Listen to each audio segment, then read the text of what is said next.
Well, hello everybody. My name's Richard Barton, and behind me is my picture of Hayling Island as it would have been in the Victorian period. Hayling Island is situated just to the east of Portsmouth, and a branch line was promoted from Havant to Hayling Island it opened in 1867. The population at the time was only just over 1,000, but what appealed to the promoters was 4 miles of lovely sandy beach, and they viewed it as a possible seaside resort. At the beginning, all there was a run-round loop and one siding, and it was only in 1900 that finally the layout was established that became well known through photographs up until closure in 1963. I modelled the London Brighton South Coast in EM, some 40 odd years ago, and various other scales and prototypes in the meantime. And then 12 years ago I saw sense at last and decided to revert to my first love, the London Brighton South Coast.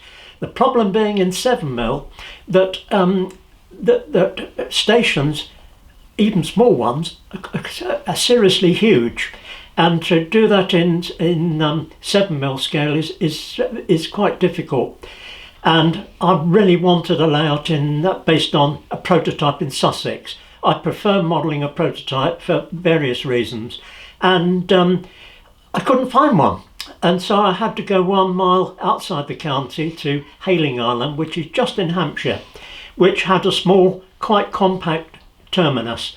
I had planned to model the station in 1900 when it was extended and a bay platform was added, but there was a very large plain goods shed erected at the same time, which rather blocked the view of the station. So I decided to go for the earlier period.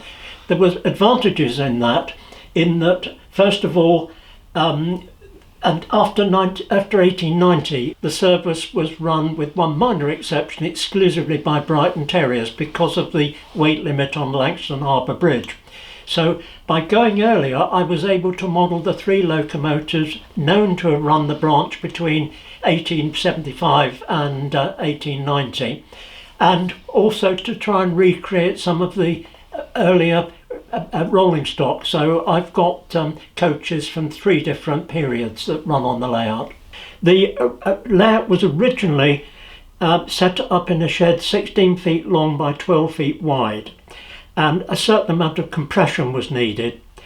But it was getting near completion when we moved house 7 years ago. Now, I had so designed the 2 main baseboards that they could be removed, but I was able to save the fiddle yard, but everything else had to be demolished. And 5 years ago I started the present layout, which is now in a garage 19 feet long, excellent news, but unfortunately only just over 9 feet wide.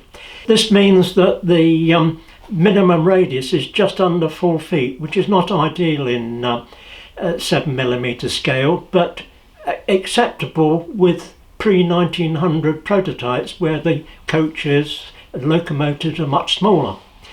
What I had to do, I had to modify the existing layout and swing the main station area out into the room so that the exit from the station was as close to the back scene as possible in order to get the best possible radius.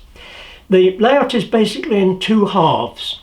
There's the station area with quite good quality farmland around it, and passing over a lifting section to give access into the garage, into the coastal area.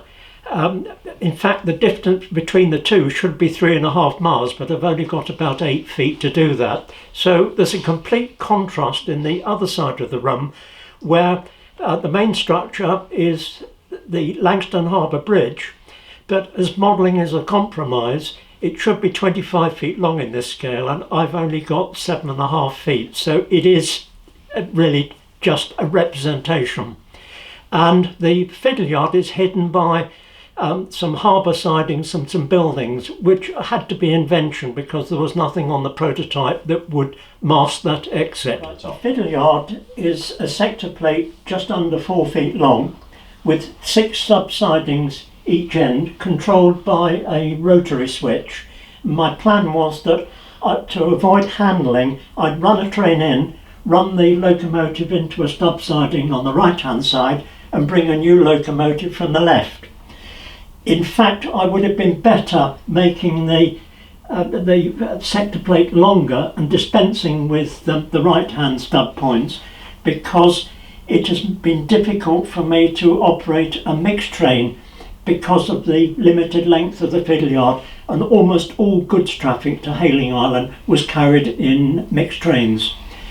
There is the problem, I've got 4 roads here. The problem is that if you've got certain types of train that only run occasionally in the sequence, where do you store them? And the solution that my good friend Peter Corrison came up with was to store those trains in cassettes underneath and then bring them out when they're required to run in the sequence, and then they can be stored away afterwards. So they are run by hand onto one of the 2 roads nearest to me. The locomotive is then run onto the train departs, and when it returns it can be put back underneath. And I thought that was an excellent idea. The cassette itself slots into a little docking bay just to the side of the layout here. To give access into the garage, it was necessary to have a lifting section, and luckily I had help from a friend who's a far better carpenter than I am, and we put a hinge there so this whole section folds up out of the way.